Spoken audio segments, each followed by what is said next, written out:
허리가 아프면 몸 쓰는 것 자체가 줄어들어요. 시간이 지나면 어깨도 아프게 되고 목도 아프게 하고 근감소증이 생기기 시작을 합니다. 그때부터 급격하게 건강이 악화되는 경우가 많아요. 오늘 제가 스트레칭 하는 방법 알려드릴 테니까 매일 누워서 이 두 가지 운동만 잘 해주셔도 거의 대부분의 허리 통증은 줄어드는 걸 느낄 겁니다.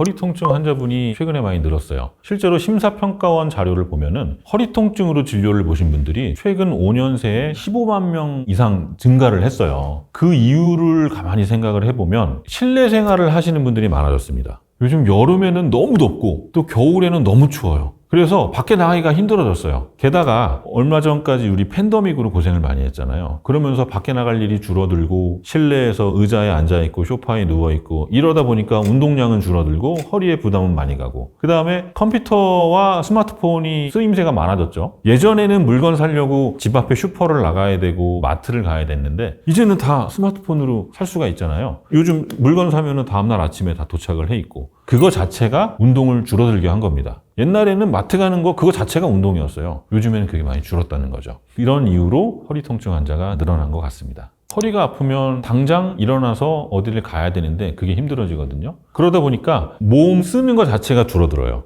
허리만 아픈 게 아니라 시간이 지나면 어깨도 아프게 되고 목도 아프게 하고 무릎 통증도 만들기 시작을 해요. 그러니까 한 군데에서 연쇄적으로 순차적으로 망가지게 된다는 거죠. 특히나 노년에 이렇게 움직임이 줄어들게 되면 근감소증이 생기기 시작을 합니다. 그게 이제 안 좋은 점이고요. 근감소증이 되면은 결국에는 정신적인 문제도 건들게 돼요. 내 몸이 아프니까 위축이 되고 우울감이 생기고 그러다 보면 더 안 움직이게 되고 그러면서 전신적인 문제들이 생기게 되고요. 바로 이럴 때 건강이 확 안 좋아지는 계기가 생깁니다. 그게 바로 넘어졌을 때예요. 몸이 약해지다가 한번 넘어지게 되면 이 골다공증 같은 게 있으신 분들은 골절상을 당하기 쉬워요. 한번 이렇게 골절이 되게 되면 그때부터 급격하게 건강이 악화되는 경우가 많아요. 그래서 노인분들은 이 허리 통증을 더 적극적으로 치료를 하셔야 됩니다.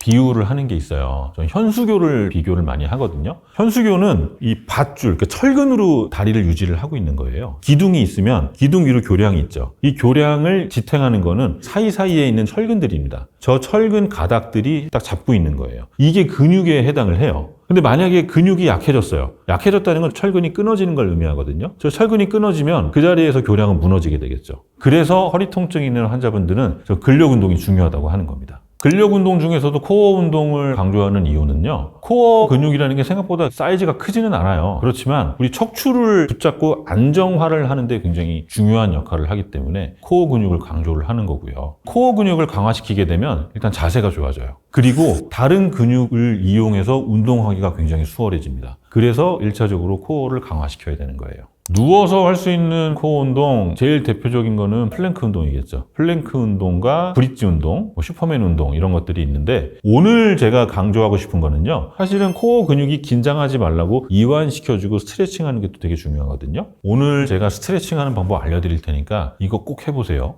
이거를 해도 여전히 아프다면 당연히 병원에서 치료를 받아야 되겠지만 대부분 간단하고 심하지 않은 허리 통증은요. 오늘 알려드리는 방법만 가지고도 충분히 조절을 할 수가 있습니다. 신전 운동도 보여드릴 거고 그 다음에 트위스트를 이용해서 디스크의 압력을 떨어뜨려주는 운동도 함께 보여드리도록 하겠습니다.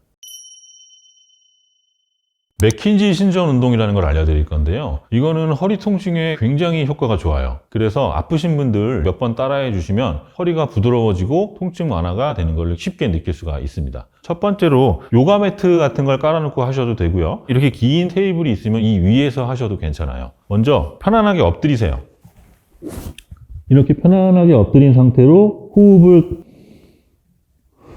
이런 식으로 해서 호흡을 가다듬고요. 그 다음에 팔꿈치를 이용해서 상체를 세웁니다. 이때 통증이 없어야 돼요. 만약에 이만큼 들었는데 아프다? 아프지 않은 수준까지만 드세요. 좀 괜찮아지면 좀 더 들고 이 정도까지는 아프지 않다? 그럼 버티세요. 30초. 30초 버텼으면 다시 내려오고 조금 더 올려서 또 30초 버티고 이렇게 한 2번 정도 해줍니다. 그리고 나서 이번에는 팔을 전체적으로 쭉 늘려줄 거예요. 하나, 둘, 셋 하고 다시 제자리. 다시 올려주시고 하나, 둘, 셋, 제자리. 이때 주의할 거는 올라가다가 허리가 아프다? 그럼 끝까지 올리지 마시고 아픈 부위에서 멈추세요. 그 다음에 하나, 둘, 셋 하고 내려오고 그 다음에 다시 올려서 통증 없는 부위까지만 올리세요. 하나, 둘, 셋 하고 내려오고 이렇게 10회 정도 해주시면 허리가 많이 부드러워지는 걸 느낄 수가 있습니다. 또 하나의 방법은 허리를 비트는 운동을 할 건데요. 이 허리를 비틀게 되면 어떤 효과가 있냐면 우리 척추와 척추 사이에는 인대가 붙잡고 있어요. 이 인대를 빨래 짜듯이 쭉 쥐어 짜서 뒤쪽으로 튀어나와 있는 디스크 안쪽으로 밀어넣는 운동이에요. 그러면 허리를 잡고 비틀어야겠죠? 그래서 비트는 방법을 알려드릴게요. 이렇게 누운 상태에서 이 손은 바닥을 잡아줘야 돼요. 맨 바닥에서 요가 매트를 깔고 한다면 상체가 틀어지지 않도록 지지를 해줘야 됩니다. 이렇게 잡은 상태에서요. 반대쪽 다리를 꽈서 비틀어줘요. 이때 요 허리가 빨래 짜듯이 늘어나는 느낌을 받아야 돼요. 쭉 늘려서 30초 동안 버팁니다. 한쪽을 다 했으면 반대쪽으로도 여기가 늘어나는 느낌이 받아야 돼요. 이렇게 트위스트를 해서 빨래 짜듯이 허리를 늘려주는 거예요. 매일 누워서 이 동작을 하는데 한 2분 정도면 충분하거든요. 이 두 가지 운동만 잘 해주셔도 거의 대부분의 허리 통증은 줄어드는 걸 느낄 겁니다. 이거 꼭 한번 따라해 보세요. 허리 통증에 좋은 음식이라는 게 좀 생소하죠. 약간 황당하기도 하고요. 아니 무슨 음식을 가지고 허리 통증을 조절을 해 이렇게 생각하지만 따지고 보면은 허리에 좋은 음식들이 있습니다. 왜냐하면 허리도 결국엔 관절이에요. 뼈가 있고 연골이 있고 근육하고 인대가 있단 말이에요. 근데 이런 것들을 이루고 있는 것들은 다 음식에서 옵니다. 그래서 좋은 음식을 먹어서 좋은 재료가 몸에 공급이 돼야 근육이나 연골들이 손상을 받았을 때 더 빨리빨리 회복을 시키고 대처를 할 수가 있는 거예요. 게다가 염증이 생겼을 때 염증을 줄여주는 음식을 먹으면 허리 통증에 더 도움이 되겠죠. 그래서 몸에 좋지 않은 음식을 많이 먹고 운동을 많이 하는 것보다는 차라리 몸에 좋은 음식을 먹고 운동을 적게 하는 게 더 좋다는 겁니다. 허리 통증과 관절 건강에 도움이 되는 음식 10가지 정도를 정리해서 말씀을 드릴 건데요. 대표적으로 올리브 오일이 있습니다. 올리브 오일은 항염증 작용에 도움이 되고요. 두 번째로는 생선기름, 피쉬 오일. 생선기름은 비타민 D하고 오메가3 등이 풍부해서 염증을 줄여주고 허리 통증에 도움을 줍니다. 세 번째로는 견과류인데 이런 호두, 아몬드 같은 것들이 또 오메가3 같은 지방산을 공급해주는 중요한 공급원이고요. 자, 네 번째는 야채인데 브로콜리, 양배추, 당근, 비트, 호박 같은 것들인데요. 이런 야채에는 비타민이 풍부하죠. 비타민 A, C, K 비타민이 풍부해서 관절통과 염증을 조절하는 데 도움을 줍니다. 그리고 콩류가 있는데 콩은 뭐 렌틸콩, 병아리콩 등이 있는데요. 여기에는 미네랄과 단백질 그리고 섬유질 같은 것들이 풍부하기 때문에 관절 건강에 도움을 주고요. 그 다음에 생과일 주스, 수분이 많이 포함된 생과일 주스, 특히 이제 토마토 같은 거 이런 것들이 리코펜이 함유가 돼서 염증을 줄이고 관절에 도움을 줍니다. 녹차는 면역 기능을 좋게 하고 연골이 파괴되는 걸 막아주는 역할을 하고요. 그 다음에 통곡물, 밀, 현미 이런 것들이죠. 단백질과 미네랄이 풍부하기 때문에 염증을 줄여주는 역할을 해요. 생강, 마늘, 강황 같은 거는 관절염에 좋고요. 자, 마지막으로 이게 대박인데 초콜릿이 허리 통증에 도움이 된다고 돼 있어요. 이게 정확하게 논문에 초콜릿은 허리 통증에 도움이 됩니다 라고 써 있지는 않아요. 근데 경험적인 걸로 초콜릿이 도움이 된다고 알려져 있어요. 왜 그러냐면 원료가 카카오잖아요. 이 카카오가 항염증 작용에 도움을 준대요. 그래서 되도록이면 초콜릿이 허리 아플 때 도움이 된다니까 많이 먹어야지 하다가 오히려 체중이 증가되고 통증을 악화시킬 수 있으니까 초콜릿을 먹을 때는 카카오 함량이 높은 거 그리고 당이 적게 들어간 초콜릿을 드시면 될 것 같습니다.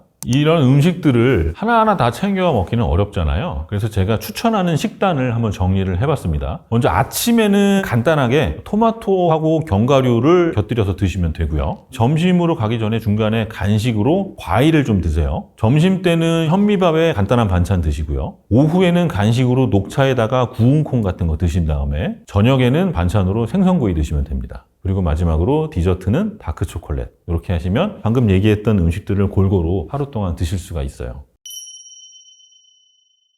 허리에 좋은 자세는 허리에 나쁜 행동을 하지 않는 겁니다. 허리에 나쁜 행동은 이거예요. 꾸부정하게. 그래서 이 뒤쪽 허리가 이렇게 되는 자세가 제일 안 좋기 때문에 이거를 하지 않는 게 좋은 자세고요. 또 하나 나쁜 자세 있죠. 다리 꼬는 자세. 다리를 이렇게 꼬게 되면 한쪽 근육은 늘어나고 한쪽 근육은 짧아져요. 그러면서 골반이 불균형해지거든요. 이렇게 앉는 자세는 척추에 좋지가 않고요. 또 하나는 바닥에 철푸덕 양반다리하고 이렇게 앉는 자세. 이것도 오래 하면은 허리에 무리가 가는 좋지 않은 자세인데 이런 자세를 하지 않는 게 좋은 자세입니다. 종합해서 얘기하면요, 모델처럼 앉는 거예요. 탁 허리 꼿꼿하게 펴고 일자로 착 펴서 이렇게 앉잖아요. 이게 제일 좋은 자세라는 겁니다.